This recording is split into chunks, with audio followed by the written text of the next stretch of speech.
മുമ്പിലേക്ക് ചൂണ്ടി സംസാരിച്ച ഇബ്രാഹിം നബി, ആ ഇബ്രാഹിം നബിയുടെ മനസ്സിലുണ്ടാകുന്ന ഒരേ ഒരു ശക്തി അല്ലാഹു അക്ബർ, അല്ലാഹു അക്ബർ. ആ റബ്ബിനെ കുറിച്ചുള്ള ഒരേ ഒരു ചിന്ത മാത്രമാണ്. അല്ലാഹുവിലേക്കാണ് അവിടുന്ന് ജനങ്ങളെ ക്ഷണിച്ചത്, അല്ലാഹുവിലേക്കാണ് അവരെ ചേർത്ത് വെച്ചത്. സയ്യിദുനാ നബിയുല്ലാഹി ഇബ്രാഹിം അലൈഹിസ്സലാം. ഓരോ പെരുന്നാൾ നമ്മളെ ഓർമ്മപ്പെടുന്നത് ആ ഇബ്രാഹിം നബി ആവാൻ വേണ്ടിയിട്ടാണ്. നമ്മളെല്ലാവരും നിസ്കാരത്തിൽ ഇബ്രാഹിം നബി ഓർക്കുന്നവരല്ലേ? ഹജ്ജിന്റെ വേളകളിൽ ഓർക്കൂലേ? എല്ലാ വർഷവും ഉദഹിയത്ത് ഖുർബാൻ എടുക്കുമ്പോൾ ഇബ്രാഹിം നബി നാം ഓർക്കുന്നില്ലേ? സയ്യിദുനാ ഖലീലുല്ലാഹി ഇബ്രാഹിം അലൈഹിസ്സലാം മഹാനാരാണ്.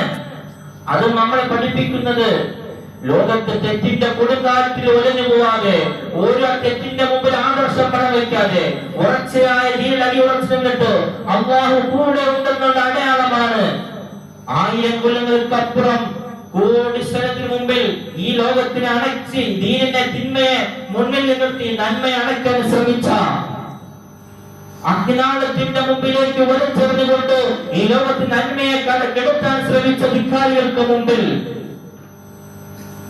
അതുകൊണ്ടാണ് ലോകത്തെ ഇനി മരണം വരെയുള്ള എല്ലാ മനുഷ്യന്റെ ഹൃദയത്തിലേക്കും ജ്വലിച്ചു നിൽക്കേണ്ട ഒരു നാമമാണ് വലില്ലാഹിൽ ഹംദ്, അല്ലാഹു അക്ബർ.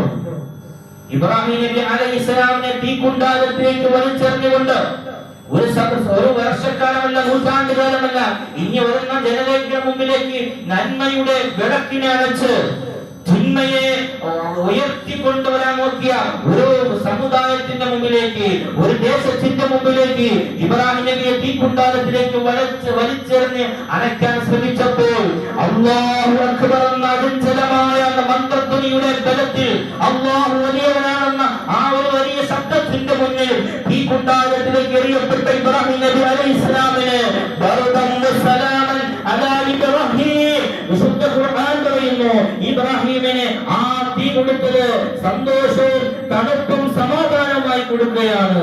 അത് അധർമ്മത്തിനെതിരായി പോരാടിയ, ധർമ്മം കൊണ്ട് വിജയിച്ച ഒരു മനുഷ്യന് അല്ലാഹു കൊടുത്ത സപ്പോർട്ടാണ്. തിന്മയെ അണയ്ക്കാൻ ശ്രമിച്ച ഇബ്രാഹിം നബി അലൈഹിസ്സലാം, അധർമ്മത്തിന് ഇല്ലാതാക്കാൻ ഇബ്രാഹിം നബി അലൈഹിസ്സലാം അധർമ്മത്തിന്റെ മുമ്പിലേക്ക് ധർമ്മം കൊണ്ട് വിജയിച്ചു കടന്നു വന്നു.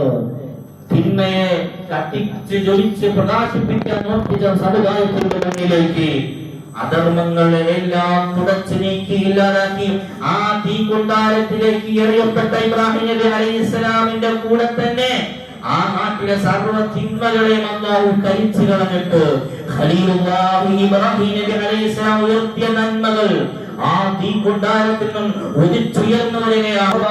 നമ്മൾ ഓർക്കുകയാണ്, ഹജ്ജിലൂടെ ഓർക്കുകയാണ്, ബലിപെരുന്നാളിലൂടെ ഓർക്കുകയാണ്. ആ നന്മയാണ് ഇബ്രാഹിം നബി അലൈഹിസ്സലാം ഉയർത്തിയ ആ ത്യാഗത്തിന്റെ, ആ ഈമാനിന്റെ ഊർജ്ജമാണ് നമ്മളിൽ കടന്നു വരേണ്ടത്. നാം ഓരോരുത്തരും ഇബ്രാഹിം നബിയായി മാറണം. അല്ലാഹു അക്ബർ, അല്ലാഹു അക്ബർ, ലാ ഇലാഹ ഇല്ലല്ലാഹ്, അല്ലാഹു അക്ബർ വലില്ലാഹിൽ ഹംദ്. അതുകൊണ്ട് സമൂഹത്തിന്റെ, നാട്ടിലെ തിന്മകൾക്കെതിരായി മുഅ്മിനീങ്ങളെ നമുക്ക് ഒരുമിച്ച് പോരാടണം. അല്ലാഹു തൗഫീഖ് നൽകട്ടെ.